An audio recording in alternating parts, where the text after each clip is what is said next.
So, yun guys, meron nga pala tayo ditong electric treadmill. Ito ay 2.5 HP na treadmill. So, try natin to siya.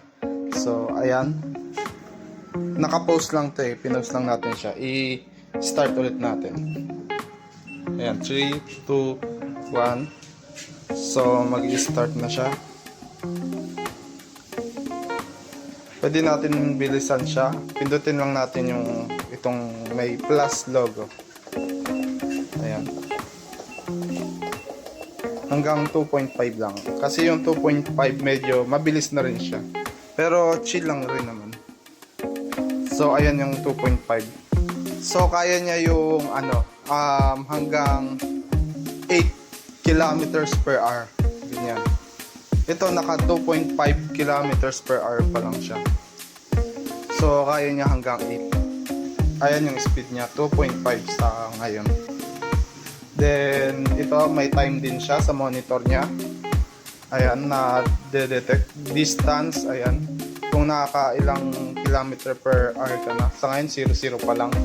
Calories na na-burn estimated 5.1. Tapos yung speed pwede rin natin hinaan. Ayan. Hinaan natin kasi may gagawin tayo.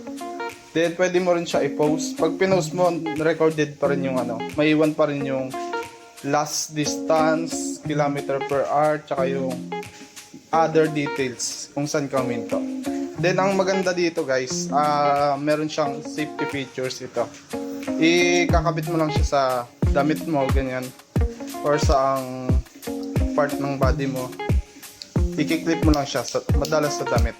So kapag nadapa ka ganyan or nadisgrasya,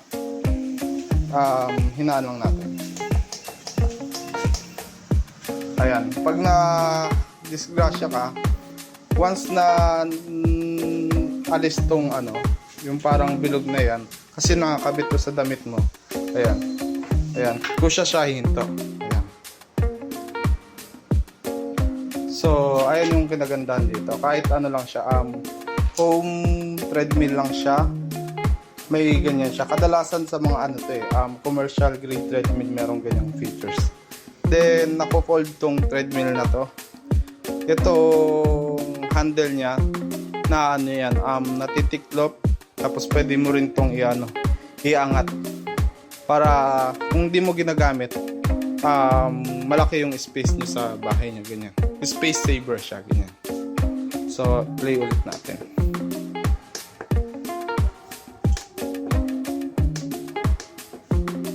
Okay, ikabit muna natin pala itong bilog na yan. So, mag-go na ulit siya. 3, 2, 1, go. May countdown bago mag-go ulit. 2.5 natin. So, ito may patungan siya ng cellphone dito. Pwede ka mag-chill, magsa-cellphone habang nagka-treadmill. So, available to guys sa store namin, online or physical store. Visit nyo lang po kami.